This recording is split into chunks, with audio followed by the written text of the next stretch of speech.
El siguiente segmento tiene contenido o opinión. La entrevista en A Primera Hora. Analizamos los hechos del momento junto a sus protagonistas. Muy bien, 7 de la mañana con 53 minutos. El portal web de Revista Vistazo publica que funcionarios de la Contraloría General del Estado desvanecieron 13 millones de dólares en glosas. Uno de los colaboradores de la Contraloría aseguró que lo hizo por orden de Pablo Celi. ¿Qué dice la nota? Los dos funcionarios de la Contraloría que desvanecieron 13 millones de dólares en glosas a la empresa No Limit Sociedad Anónima comparecieron en el marco del proceso judicial que mantiene en prisión al contralor subrogante Pablo Celi, al exsecretario de la Presidencia José Augusto y otras 5 personas involucradas en un presunto esquema de sobornos en Petroecuador. La empresa referida es una contratista de Petroecuador. Sus accionistas declararon que Raúl de la Torre, sobrino de Pablo Celi, y el empresario Roberto Barrera, ambos fueron detenidos en Estados Unidos, les exigían pagos de entre el 15 y el 20% de los contratos firmados y ambos se declararon culpables en Estados Unidos. En Ecuador, la Contraloría General del Estado desvaneció 5 glosas a No Limit por el monto de 13 millones de dólares. En la audiencia de formulación de cargos del pasado martes, hace una semana, cuando se detuvo a Celi y a los otros, la Fiscalía presentó la versión de Luis Miño y Nelson Dueñas, los funcionarios que firmaron esas glosas. Miño, quien es director nacional de responsabilidades, dijo, específicamente con No Limit, recuerdo haber suscrito el desvanecimiento de 4 glosas. Respecto de esos desvanecimientos hubo una disposición directa y verbal por parte del señor Pablo Celi de la Torre. Miño deja ver que era una práctica común nombrar temporalmente a funcionarios en el cargo de subcontralor subrogante para que firmen papeles. Él estuvo al menos 15 veces en ese cargo y nunca se titularizó. Esto publica Revista Vistazo sobre este tema. ¿Cuál es la opinión de Alejandro Rodas, quien en su momento fue funcionario de la Contraloría, creo que fue director de responsabilidades en Esmeraldas, Alejandro Rodas, y que ha sido muy crítico en los últimos tiempos de la actuación del contralor subrogante, quien está detenido, Pablo Celi de la Torre? ¿Cómo le va, doctor Rodas? Bienvenido. Muy buenos días, querido Fabricio. Le agradezco mucho por la invitación y de igual manera un saludo fraterno a toda su audiencia. Una precisión, yo fui director provincial en Esmeraldas por cerca de 1 año y medio y luego 3 meses director nacional de técnica normativa aquí en Quito. Correcto, gracias por la precisión. A ver, ¿cómo ve usted esto que se va develando al interior de la Contraloría? Y le hago esta pregunta y por eso la invitación, porque usted en los últimos tiempos ha hecho algunas denuncias, ha presentado algunas denuncias que aparentemente no generaron mayor eco, vinculadas justamente a la presunta actuación irregular del contralor subrogante. Doctor Rodas. Nosotros, desde el Frente de Perjudicados por la Contraloría General del Estado, a quien me honro en ser su vocero, hemos desde hace más de 1 año sistematizado y recabado la información pertinente en función de todas las glosas desvanecidas que ahora salen a la luz. ¿Por qué no nos hicieron caso oportunamente? Precisamente porque hay un pacto pro-Estado e igual con los medios de comunicación masivos en la medida de tapar las pillerías de este señor. Eso es así de concreto y debe ser dicho con el nombre y apellido que amerita. La forma de operar de la Contraloría General del Estado, si la fiscal general no hubiera el lunes pasado tomado acciones, definitivamente solo serían rumores que a la final se siguen manteniendo y dentro del eco de la ciudadanía ya se venía conociendo. Este ejercicio, el del control social que nosotros hemos ejercido desde el Frente de Perjudicados, finalmente ha sido una lucha que la hemos plasmado en una realidad. Lo de Celi no es una coincidencia, era algo que se venía a venir, y la asistencia penal internacional que obtuvo la Fiscalía General del Estado a propósito de las delaciones del sobrino del Contralor han tomado su causa y definitivamente nosotros hemos cumplido un rol fundamental en este aspecto. ¿Es real entonces esto que usted lo menciona y que se manejó como rumor? ¿Es real entonces que en la Contraloría se pedía o se extorsionaba, se practicaba la extorsión a cambio de modificar glosas, de desvanecer glosas, de modificar informes, de eliminar informes de responsabilidad penal y ERPs? ¿Es verdad eso, doctor?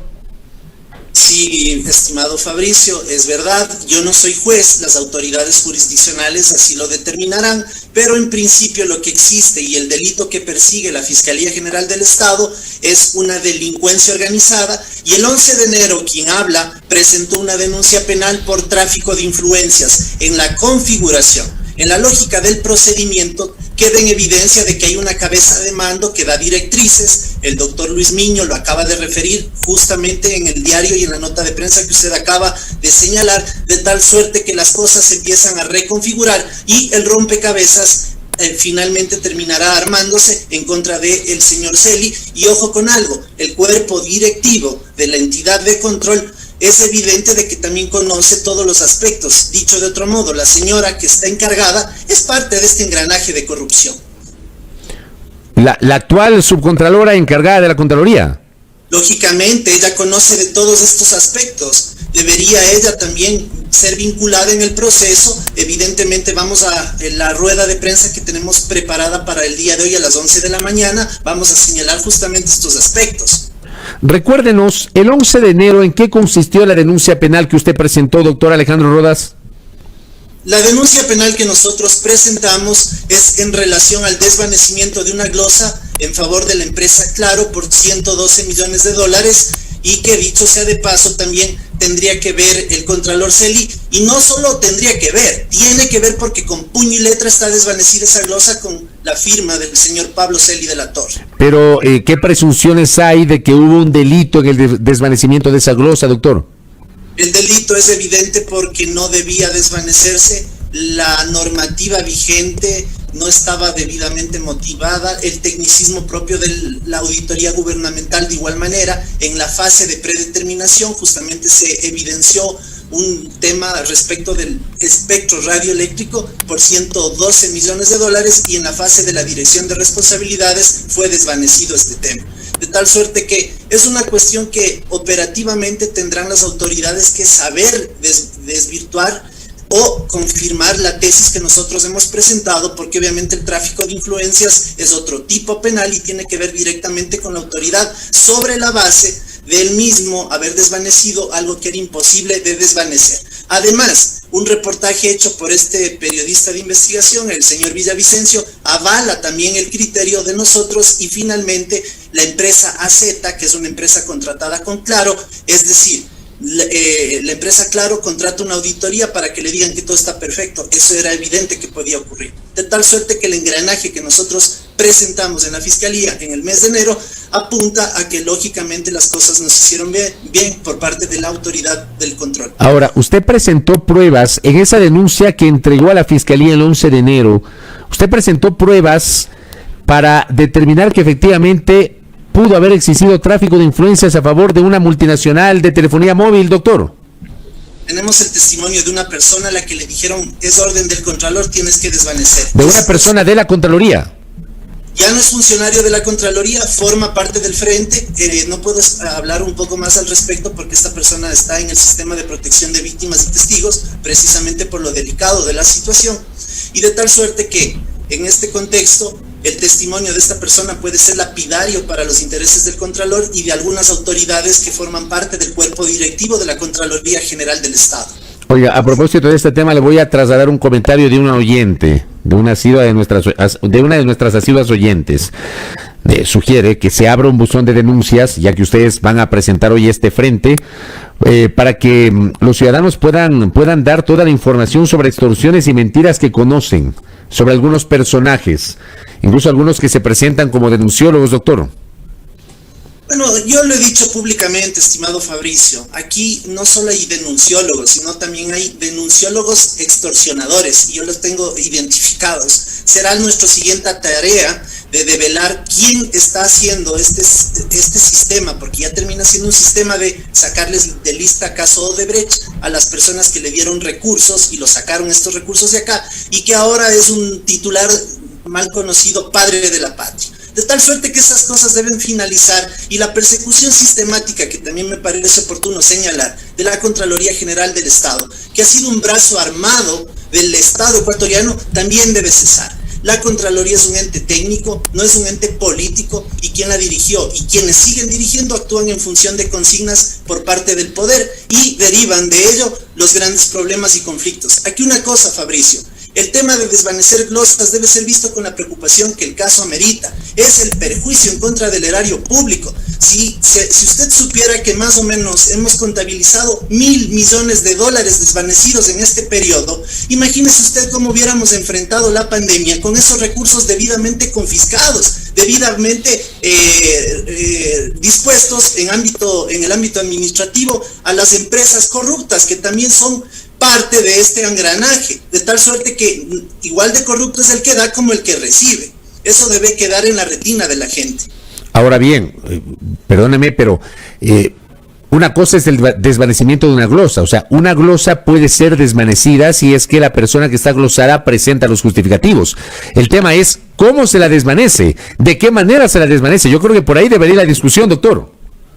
La discusión puede ser vista desde dos puntos. El primero, el por qué se quemó la Contraloría General del Estado si el tecnicismo no blinda las decisiones del órgano de control. Primera cosa. La segunda, de que en la fase de la auditoría, la predeterminación y la responsabilidad que cada área demanda no se puede justificar a título personal. ¿Qué quiero decir con esto? De que básicamente existen empresas que ni siquiera se han dado el trabajo de presentar escritos de descargo y se les han condonado deudas millonarias. El trabajo mismo le ha hecho la propia Contraloría a cargo de funcionarios como nuestro testimonio, que le dijeron: tienes que desvanecer esta responsabilidad, y esta persona presentó su renuncia y empezó esta tarea cívica, ciudadana, en la que nosotros nos encontramos, y que justamente el 11 de enero se sistematizó y se plasmó una realidad ya en el ámbito judicial. Por eso yo le decía, o sea, el desvanecimiento de glosas per se no puede ser considerado un delito, sino la forma como se lo desvanece, y si hay irregularidades, eso sí, doctor. En auditoría, 2 más 2 es 4, Fabricio. Ahí no se pueden hacer cosas como las que se han venido haciendo. El tema de, por ejemplo, Daniel Salcedo, el $1 millón que no le quisieron a él imputar a través de una responsabilidad civil, que ya no saben qué hacer para volver a hacer el examen. Todo lo que nosotros hemos denunciado en las plataformas, sobre todo cibernéticas, ha cuajado en la realidad, y creo que la propia Fiscal General del Estado ha tomado muchos insumos de allí. De tal suerte que aquí lo importante es que el pueblo se ha organizado en una tarea técnica, jurídica, y nosotros hemos puesto el ejemplo de que el control social debe ser realizado de manera real y no simplemente de lo que consta en el cuerpo normativo. Hemos ejercido control social y vamos a seguir haciendo aquello. Correcto. Doctor, lo último, hoy van a presentar esta iniciativa que usted ya nos había referido en un tramo de la entrevista. ¿En qué consiste esa iniciativa? ¿Cómo se llama y cuál es el objetivo? Nosotros hemos tomado la decisión de crear el observatorio a la función de transparencia y control social.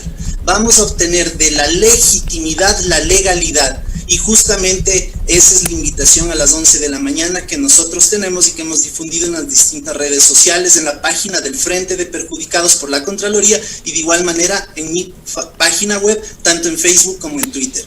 De tal suerte que esa es la primera iniciativa ciudadana para controlar justamente que se elijan autoridades que tengan la calidad moral, la transparencia y sobre todo el tecnicismo propio que demanda la Contraloría General del Estado. Es hora de virar la página. El señor Celi deberá ser sancionado. Ojalá la Asamblea Nacional también haga lo propio a través de un juicio político, pero definitivamente el Consejo de Participación Ciudadana y Control Social tiene la tarea fundamental de elegir a la primera autoridad del ente de control, y nosotros vamos a crear este observatorio para que se elija a la o el mejor ecuatoriano y que ejerza control sin cabildeos políticos, con autonomía, y que no vuelva a la vieja lógica de los partidos políticos amarillos o verdes, que ha sido una constante dentro de la vida del país. Doctor Alejandro Rodas, el Contralor tiene el derecho a la presunción de inocencia y el derecho a la defensa como corresponde.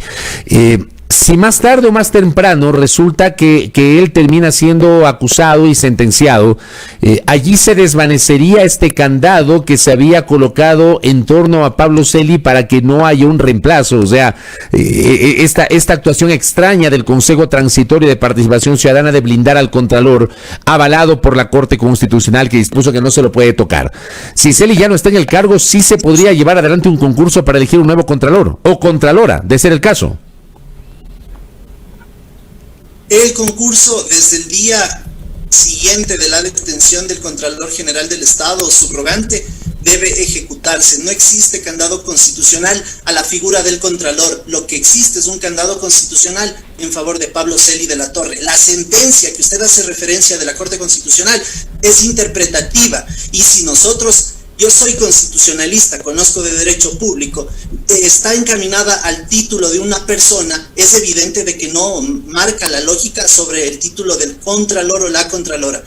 En concreto, el cargo está vacante y el Consejo de Participación Ciudadana debe gestionar los recursos económicos para que el Ejecutivo brinde toda la atención y se haga ese concurso público. Correcto. Doctor Rodas, gracias por el tiempo, que tenga un buen día. De igual manera, Fabricio, excelente mañana a todos. Alejandro Rodas, conversando aquí en A Primera Hora sobre la situación del Contralor subrogante Pablo Celi, quien enfrenta una instrucción fiscal por el presunto delito de delincuencia organizada. 8:09 a.m. Esto es A Primera Hora por la señal de Majestad Radio y Majestad Televisión.